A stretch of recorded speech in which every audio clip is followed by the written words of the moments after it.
Okay, for my own theory is Gusion recently has been coming onto the meta. Yep. I think you and I seen a lot of plays during MPL Season 1. We have Gusion versus Lancelot fights. And Gusion slowly disappeared in Season 2 and Season 3. However, he's been making a lot of comebacks in a lot of tournaments, especially with the major tournaments, because Gusion is one of those heroes could use the abilities of the power items to spike himself up. And he has been back in the ban. But look at that! Oh my God! Saw Peach's reaction. It's one of your favorite heroes. Go ahead. You can take it away. Go. It is, you know, Esmeralda, she's great, you know. She can, obviously in the early stage, in the beginning, she needs some help, you know, she needs the creep, she needs the wave, and she definitely needs the buff. Yep. You know, with the buff and mid-game onwards, that's when she really starts to shine. And she can be quite difficult to stop. That's why whenever facing against Esmeralda, I would always advise that you want to have Purify. You know, you don't want to get stunned for too long, because usually when Esmeralda goes in, that's where the follow-up comes.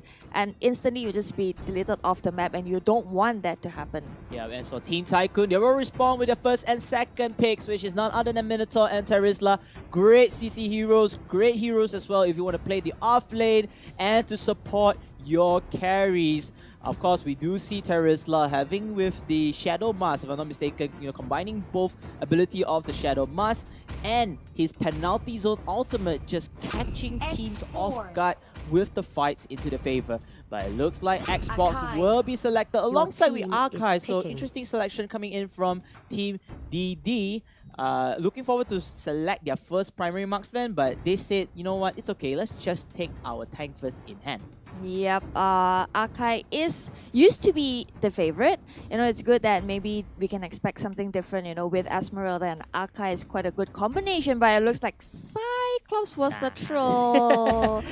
It's a Season 1 hero, but it has been falling out of the meta already. But yes. Lunox is, of course, a better pick, and hopefully it will be selected. Kagura. Kagura this time. I think they're gonna go with Harith, a very good mobile hero, a lot of poking, and he can be quite a pain in the ass to handle. Yep. You don't want him to have the farm. You want him to be as poor as heck. Correct. You know, with Terizla around, Terizla might lack in mobility, but I think Harith will be able to make up for that.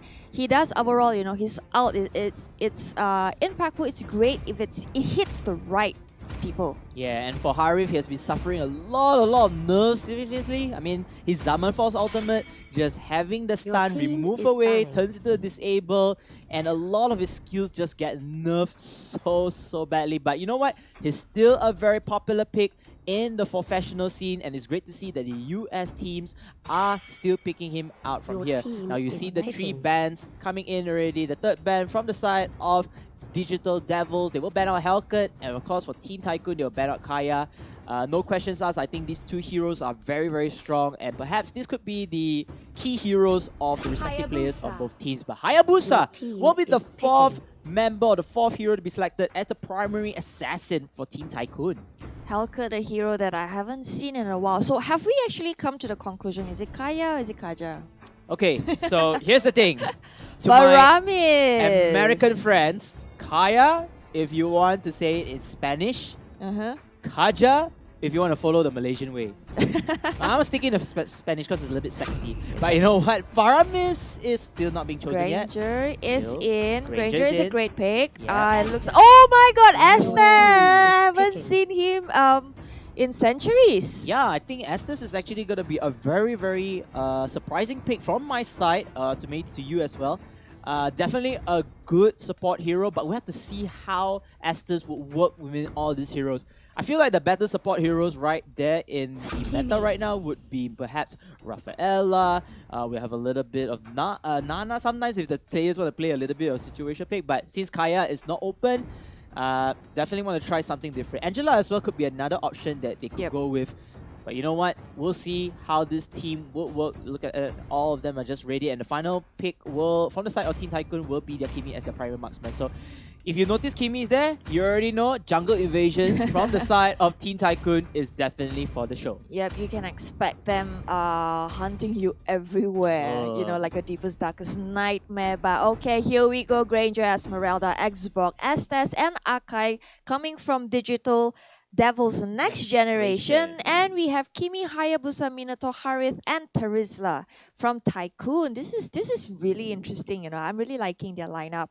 It's very different, and there's no Purify from Tycoon at all. It looks like they are pretty aggressive with whatever that they picked. And we are going now right into the game. We do have Tycoon on the red side and also Digital Devils Next Generation on the blue. So I'm going to hype things up since it's going to be the very first game of the very first USA Major MLBB tournament. So Ddnex versus Tycoon. Best of 3. Game 1. Ladies and gentlemen, let's get into the players right now. We have Ikasa onto Esmeralda, OSS onto the Arkai, Abrim with X-Ball, Overlin with the Estes, and last but not least, Awai with the Go Power Rangers. Meanwhile, for Team Tycoon, Patatas with the Minotaur, Hella, say hello onto the Terizla, Archan with the Harith, Arcadio with, of course, the Hayabusa, and of course, Auto Shot with the Kimi. But look at that, a steal coming in here, and as I predicted, look at that, Harith, Kimi, all going in for jungle evasions. Yep, exactly. And Arkai nearly got deleted off the map, and we can see that, yeah, Esmeralda, of course, priority jungle buff and all that. But look at how Kimi was just like shooting away. Arkai, there was nothing that he could do at all. It's so aggressive. Tycoon is so aggressive. I can't wait to see how much more they're gonna do in this match. And Kimi is just so confident. I mean, when you have Kimi and of course strength in numbers, 4 heroes just going into the jungle evasion is definitely a risk to take, especially stealing away one of the key essential jungle buffs from your opponents. Now Ddnex as well, they are down a little bit of gold, but it's okay. They will have the Esmeralda on with a buff, so she will be the primary focus on this carry. Meanwhile, she's already level 4, so the ultimate will be coming in real shortly. But look at that Tycoon as well, waiting in the brush. They are trying to lure out the offlane hero over here, which is a Ranger, but then look at them moving on to different parts of the camera. Unfortunately, Go Power Ranger is taken out already. That will be a first blood onto Team Tycoon. And it looks like they do want to try to secure the turtle, you know. But Esmeralda is still around the corner, and they do have vision right there. Xbox is already initiating, and it looks like Kimi will get turtle out there, and they will continue to initiate more and just delete the Xbox out of the map. But look at that, they are not coming out from the fight, but they are losing members left and right. It will be Tycoon to steal off a kill, a 5-0 to start off things, and Tycoon, because of that jungle invasion, they have the key confidence to take down so many multiple members. And it looks like they're going to snowball all the way into the bottom lane. And mind you, while all of that was going on, Hayabusa was left alone for the longest time. And we all know that Hayabusa should never be left alone. And at this rate, you know, it's only barely 3 minutes in, and just look at the goal difference. Tycoon is at a 4k lead already. And you know, speaking of the 4k goal lead, look at that, another fight coming in from Ddnex, but look at, they don't have enough levels. They don't have the firepower to take down multiple members of Team Tycoon. And Tycoon, they're just winning the fights, even though Ddnex trying to push towards their face. Meanwhile, Kasa over here, she's gonna get her rest. The Esmeralda needs the support from Estes, but it is going to be just a little bit of ding. But again, Tycoon, they are in strong favors this time here. They are. I mean, as aggressive as they are also playing it very safe. You know, Kimi and Minotaur could have just easily jumped in, dived right in, but they decided, you know, let's keep Harith safe and just buy him some time just to teleport back to the base, and they will try to get back here. So, calculated moves, I would say, Tycoon. Necessary aggression. Yes, necessary aggression, you know, just playing a good game all around. But look at this, Arkai going in for the Hurricane that will not catch anyone off guard. And the Zaman Force though, by Harith, nearly disabling him and taking away his life. Meanwhile, the mid lane is in a lot of deep pressure from the side of Ddnex, but they look like they're gonna go in for the fight. Esmeralda will get the first blood onto the skirmish alongside with Estes, and they will fan their turret from getting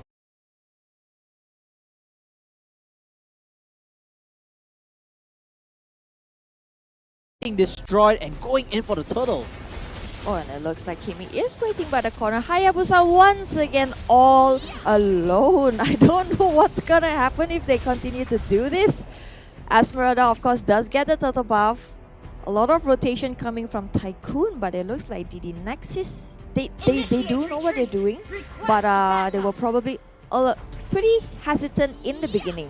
Definitely hesitant in the start, but you know, we have to give it up for Ddnex because they are able to hold their ground, survive that one tower demolition and get the turtle for themselves. However, like you said, Peach, the Hayabusa is free farming left and right, and it's going to be very, very deadly if he steadily joins the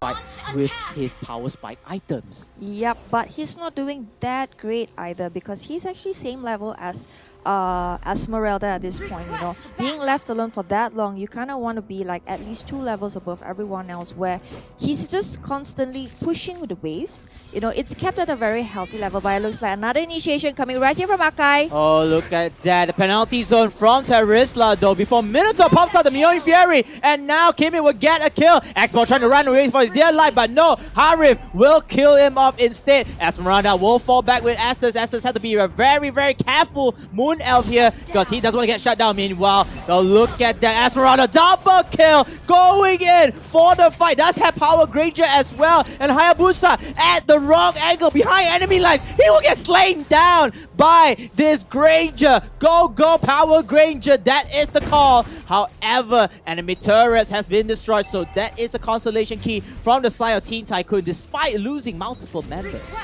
Well, I think that was a whole huge bait coming from Tycoon. Whether or not it's worth it, questionable. But they did manage to save Minotaur, if I'm not mistaken. Yep. Kimi did get to run away and also brought a turret, a tower down. So I think it's a pretty even win-win situation in a way. Maybe slightly on a losing end for Tycoon, if you ask me. Yep. At this point, Hayabusa, you want to get as much gold as you can. Yes, I do agree on that, and they have to be very careful not to get picked off again, especially with the Granger. The Granger is a late game marksman, and comparing to Kimi, Kimi would not do as much significant damage comparing to Granger once the late period starts. So they have to be very careful, Typhoon. You want to take towers? Yes, you can, but minimize casualties. Speaking of which, look at that Hurricane Dance from OSS, but Minotaur will come in with the hammer, the slam dunk onto him, and they will get the first kill. Meanwhile, Team Tycoon, they're going to continue on with the aggression as Mikasa here trying to take this turtle, but no can do. Archan is the one to secure, and now Next in a lot of pain. But look at the falling star moon! Multiple members! A mega kill onto the side of Esmeralda. Esmeralda still holding strong with Estes and Power Granger with the kill. Xbox following up, and Tycoon in a lot of trouble. Wow, just look at that Ddnex. That was great. Although I think the huge initiation from Akai, again and again he's been initiating at the wrong time. If you ask me, I would think that Esmeralda would have been a much better, effective initiator as compared to Akai. You know, again and again, he jumps right in, flickers right out, nothing to gain, and lost everything. Yes, but again, the consolation deal, or perhaps the end game was Esmeralda. Esmeralda coming in with the ultimate, the falling star moon. You know, just doing so much damage and then covering 4 members of Team Tycoon. Team Tycoon, they lost the battle of attrition. Speaking of battle of attrition, another battle comes in. It looks like Ddnex, they are not done with the massacre. Unstoppable from Esmeralda, but look at that penalty zone from Terisla. And now Harif will get the kill. Trade-offs in here, and no, Tycoon looking lost. They only had Hayabusa, and Ddnex, they just punished down Tycoon in a tough one. And look at that, Hayabusa running away. Shadow Ogi kill perhaps, but then no can do. The shadows only work on that end, and Ddnex pushing in the turret like there was no opposition. Shadow Ogi kill popping out from Hayabusa, but Hayabusa, you don't want to take down multiple members by your own. Well, Hella, hey, say hello there. We'll support Hayabusa with the Terisla. A nice assault strike there to take down multiple members of Ddnex. But look at Esmeralda. Look look at Esmeralda Peach. She's just holding onto the ground before she getting back down by this Minotaur. Multiple action-packed battles here, ladies and gentlemen, as Oz comes in with the Archive, able to use the Hurricane Dance, but no can do. Archive is the last member standing. And Tycoon, look at the luck and fortune. They will take this almighty lord. That was pretty confusing coming from Ddnex, to be honest. A lot of hesitation. You know, Granger could have come in right much earlier, you know, to aid Esmeralda. And they could have just easily taken everyone out. But he took a pretty long time to get there. And in result, they lost so much. They lost so much. And the mistake coming in from Ddnex, you know, getting picked off one by one. And it's not into their favor. Tycoon, meanwhile, taking this opportunity, taking the lot for themselves, taking multiple turrets again, and this is a good team, a good chance to come back from the deficit that they suffered from Ddnex. Yep, they do have a lot of catching up. Just look at the goal difference. No difference at all right now. Just how quickly Ddnex made sure the comeback is real. They are gonna go in for the Lord. They're going to go for the Lord, but it's a level 1 Lord, so it's still not as damaging comparing to other levels in the Lord. However, you have to take note that the top lane, without the inhibitor turret as well being destroyed, they still achieve super minions. So one lane has been almost been secured. Team Ddnex, they are in a lot of pressure to protect that super minion lane from the side of Team Tycoon. Yep, 11 minutes in. Just look at the level difference. Hayabusa's already 14, while Esmeralda, the highest, is 13. And surprisingly, you know, Ddnex, they are way behind in terms of levels, but they are doing much better in engagements, in wars, except that I think they need a bit more comms. It looks like they do have a little bit of miscomm. Synergy is a little bit off, but they are doing much better than they were in the beginning. And it looks like they're just gonna play it safe at this point. Yeah, I think Team Tycoon, they're nothing to lose out here. Perhaps they can try to pick off the main carry, which is of course Esmeralda there, and then following up with multiple members. But Tycoon here, they're just gonna control the jungle Ddnex, denying them gold, experience, and most importantly, the buffs. However, they have to play a very fast game. Time is not in their favor. Ddnex, they have that Granger already, level 12. He seems to be very, very punishable already, like a very, very strong punishing hero. So you don't really want to let that Granger get all the farm coming into the middle to late game. Yep, that is true, that is correct. And we see a lot of aggression that's coming from Tycoon, taking away their jungle, taking away their buffs. You know, you want to deplete their economy. You want to force Ddnex to make that grave mistake. And this could really be it. Just look at the turrets, you know. Tycoon, they don't have much space for a mistake, right? Yeah. So they only have 2 turrets left. It's open. And at any point, Ddnex could just come in and like, hey, this is mine. We're gonna get the game. Yeah, it's gonna be a very, very close game between these two teams. Both teams, of course, making significant mistakes. I feel like, you know, this is their first tournament, so the pressure is gonna build up onto them. But hopefully, game 1 will be a game that is a lesson for both teams, whether they're gonna win or lose to perform better in game 2. Speaking of game 2 here, it looks like Team Tycoon controlling the jungles one more time, denying Ikasa that Esmeralda buff. So sad. As they will take down the bottom lane. Can they take down the bottom lane to achieve the second lane of Super Minions? But Miyota coming in with the Mionyan Fury managed to stun down multiple members, and that is one objective done already. They take away the bottom lane inhibitor turret. Yep, it is objective gaming after all. It looks like Tycoon has shifted their attention, you know.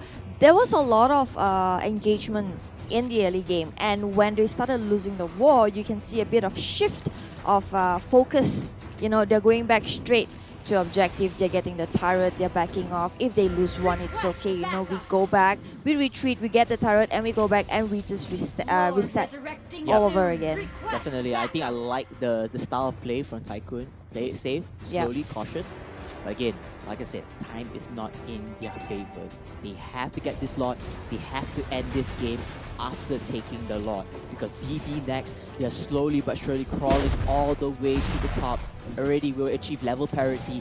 level, gold and experience, everything is all equality. It's all coming down to the hero's potential in the late game. Granger's going to be very, very scary. Yep, and it looks like Arkai does jump in. Look at Cyborg trying so desperately. Kimi does nice melt them kill. away. And now the nice kill is coming in here. Cyborg gets the kill, but Xbox will fall down instead by Kimi. Kimi coming in with a double kill instead. And Team Next, Ddnex in a lot of hot soup here. They will have to fall back. The trio from the side of Granger, Esmeralda, and Estes, they are the final few members to defend whatever is remaining on their map. As Tycoon, they will push the mid lane. They will try to take down this second tier turret in the mid lane. They will take the lot as well. So this is it. This is their game plan. They have to end this game ASAP. They're pushing all 3 lanes at this point. You have Hayabusa, you have Lord, and 3 of them right in the middle lane right there. Looks like Ddnex is in a lot of trouble. A lot of trouble as the Lord marches onto the bottom lane, which is the weaker side of Ddnex. And look at that level 2 Lord. Very, very painful. You don't want to take him out alone. Team Tycoon, where is your Minotaur? You need to punish them right now. And they missed out the chance. Oh no! Ddnex holding onto their ground firmly. And Tycoon, I felt that was a wasted opportunity. I think that was actually, in a way, just playing very, very safe because Harith was nowhere near them. And, you know, Harith does a very good job in terms of poking, distraction, does decent amount of damage at the same time too, right? So I think they're just trying to back off for now, gather the jungle, gather the buff, you know, and whatever that they need to do. Calculated aggression, like I mentioned earlier, so they're not jumping in unnecessarily like they did, which has cost them a lot of gold, a lot of death, and a lot of disadvantages in return. You know, just look at how bad their base is. So I would say I wouldn't say that was a mistake coming from Tycoon. In this game, I mean, some of them say it could be not a mistake. Some of us, some of us would think it's a mistake because, again, you have to take note onto the power level of Ddnex. They're going to be very, very painful coming into this late game era. It's already 16 minutes down the clock. Definitely all teams will be hitting level 15 onwards. And like I said, Tycoon, Kimi as the primary marksman, not that impactful in these later stages of the game. Ddnex, however, though, they have to be careful of any unnecessary pickoffs, which could snowball into the favor of Team Tycoon.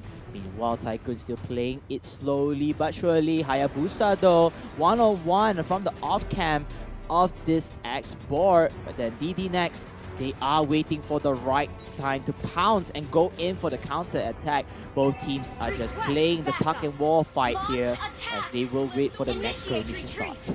Well, if you ask me, I think Kimi is actually doing a pretty good job, except Ddnex is not doing such a great job in terms of taking off the damage dealers who are standing way behind.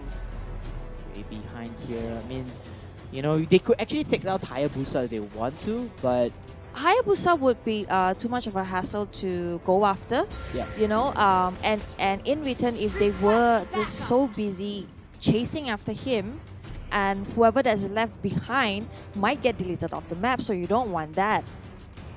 I feel like they should wait for Hayabusa to drop by, you know, just trying to give him enough space to come into the vicinity of Ddnex. Ddnex quickly punish him off and then focus onto the defense. I mean, now Mobile Legends is a game of rotations, it's a game of fast tempo, so whoever is able to strike and act quickly with, of course, landing all their shots well, it'll be great. But you know what? Here comes the skirmish. Minotaur comes in, and no, Kimi goes in for the kill. Ddnex in a lot of trouble. They lost their tank already, primary tank in motion, but then they still keep on fighting down. Esmeralda will get the shutdown onto Kimi, and look at this, Team Ddnex. They have the fire potential. Remember, the late game is in their favor as Ikasa with the shields. Look at that, a full bar shield. Falling Star Moon, slaying down the bull and leaving Hayabusa left alive. Hayabusa, you know, one-on-one with Xbox, but nothing they can do. Ddnex, they are in the front seat for this comeback as they take away level 3 Lord. Hayabusa. He could have went and pushed the bottom lane instead of hesitating. You know, so much of hesitation that's coming from Tycoon. And again, they're being punished for their mistake. Oh no, look at that. Ddnex. They are going to go in for the endgame pitch. They are waiting for the minions. And look at that Hayabusa. He hits the last man stand. He's going to use Shadow Ogi kill just to disrupt the battle, but it's not going to be enough. Another inhibitor turret will be taken from the side of Ddnex, and they will have the 6th man. The 6th man will be the Almighty Lord marching to the top lane as Ddnex. They can plan this out. They can go for the final inhibitor turret, or they can push as 6-man white against the 5 members of Team Tycoon. Ddnex is definitely getting ready to end this game right here, right now. They won the game. They will tell Tycoon who's the boss. You know, look at the goal difference. You know, Ddnex is on a 4,000 deficit. They will try to go in. Killing spree by Esmeralda right there. And look at that, Team Tycoon falling down like flies. Even the emotes are out. This is the late game potential of Ddnex, and is showing fruits left and right. Lord is so healthy. He's going to take down the Nexus base, and Team Ddnex achieve the comeback in Game 1 against Team Tycoon. Hey KBC, did you doubt the Estes pick earlier?